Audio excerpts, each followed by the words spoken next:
అంటే మీరు ఏంది అంటే మీరు ఈ అసెంబ్లీ తెలంగాణ ఇచ్చిన కాంగ్రెస్ పార్టీ ప్రజలు ఆశీర్వదించి మీ ప్రభుత్వాన్ని చక్కగా ముఖ్యమంత్రిగా నాయకత్వంలో మా డిప్యూటీ సీఎం నాయకులు మంచి పనులు చేస్తుంటే మీకు జీర్ణించుకోలేదు ఏం మాట్లాడాలి అరే ప్రజలు వింటున్నారు అధ్యక్ష తెలంగాణ ప్రజలు కొట్లాడిన తెలంగాణ రాష్ట్రం తెచ్చుకున్నది ఆత్మగౌరవం కోసం అటువంటి ఆత్మగౌరవం కోసం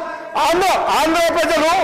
ఈ తెలంగాణ ప్రజలు తెలంగాణ రాష్ట్రాన్ని నడపలేరు ఉన్నారు కానీ ఈరోజు మీరు ఏమనుకున్నారు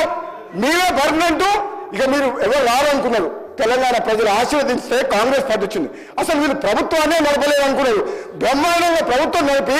కాంగ్రెస్ పార్టీ ముఖ్యమంత్రి గారి నాయకత్వంలో బ్రహ్మాండంగా మంచి పనులు చేస్తుంటే జీర్ణించుకోలేక అసహనంతో ఒక సభ్యుని పట్టుకొని యూజ్లెస్ ఫెలో అని అంటున్నారంటే క్షమాపణ చెప్పాలి అధ్యక్ష క్షమాపణ చెప్పాలి అధ్యక్ష ఇది చాలా అన్యాయం ఎందుకంటే ఈ సభ గౌరవాన్ని ఒక సీనియర్ సభ్యుడు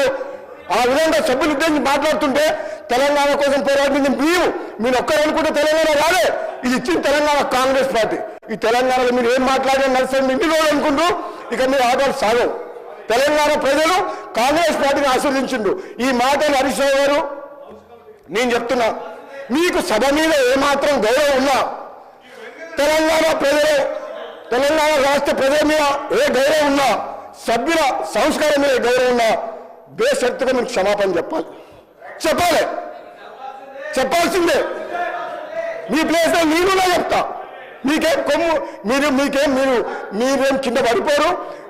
మీ కిరీటం ఏం పడిపోదు కానీ ఆ మాట మాత్రం మీలాంటి వ్యక్తి ఇంకేమంటే కొత్త సభ్యుడు అంటే మేము బాధపడేటం కాదు పట్టుకున్నాడు కానీ హరీష్ రావు గారు అంటే ఉద్యమకారుడు మంచి పేరుంది మీరందరం కూడా గౌరవిస్తాం ఏం భాష అధ్యక్ష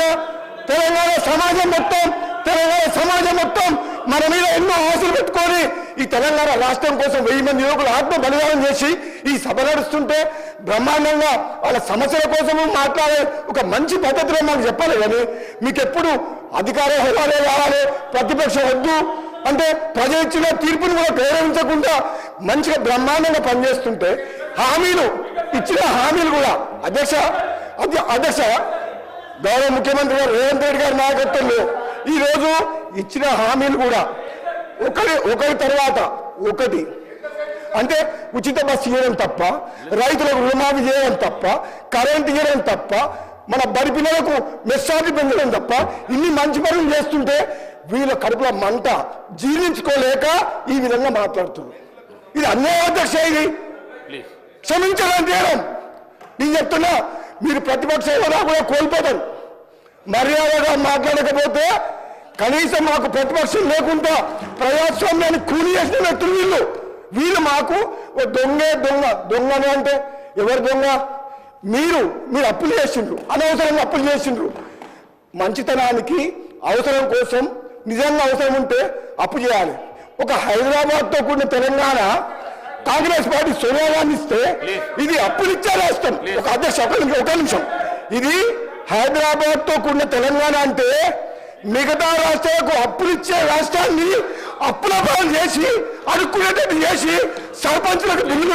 బిల్లులు చేయలేని దౌర్భాగ్యులు మీరు అంటే తప్పేం అధ్యక్ష దొంగ అంటారు బయట తిడుతున్నారు దొంగపోతే దొంగతనం చేసి దోసుకుంటే ఏమని పిలవాలి ఇప్పుడు ఎట్లుందంటే వాళ్ళ నీతి ఎట్లుందంటే దొంగనే మమ్మల్నే దొంగ అంటుండు ఇంకేం చెప్పాలి అధ్యక్ష దొంగతనం చేసింది వాళ్ళు రాష్ట్రాన్ని దోసుకునేది వాళ్ళు మమ్మల్ని దొంగతనం దొంగ ఇంకేమంటే అధ్యక్ష హరీష్ రావు గారు ఒక్కటే మరి చెప్తున్నారు మీరంటే గౌరవం ఉంది కానీ మాత్రం ఆ ఓడు మీరు వెనక తీసుకోవాల్సిందే లేకపోతే మీ అవసరం అధ్యక్ష అవసరం రోజు మితి వెళ్ళిపోతుంది రోజు మీకు చేస్తుంది మితి వెళ్ళిపోతుంది కంట్రోల్ చేయాలి అధ్యక్ష కంట్రోల్ చేయాలి వాళ్ళు రోజు ఏమనుకుంటున్నారు మేము భయపడతాం అనుకుంటున్నా మేము భయపడతావా వాళ్ళు భయపడతావా ఏంటి అధ్యక్ష రోజు వాళ్ళ భాష ఏంటి అధ్యక్ష వాళ్ళ భాష ఏంటి అధ్యక్ష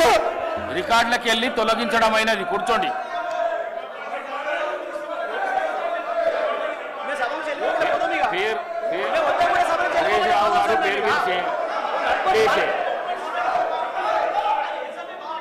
చలో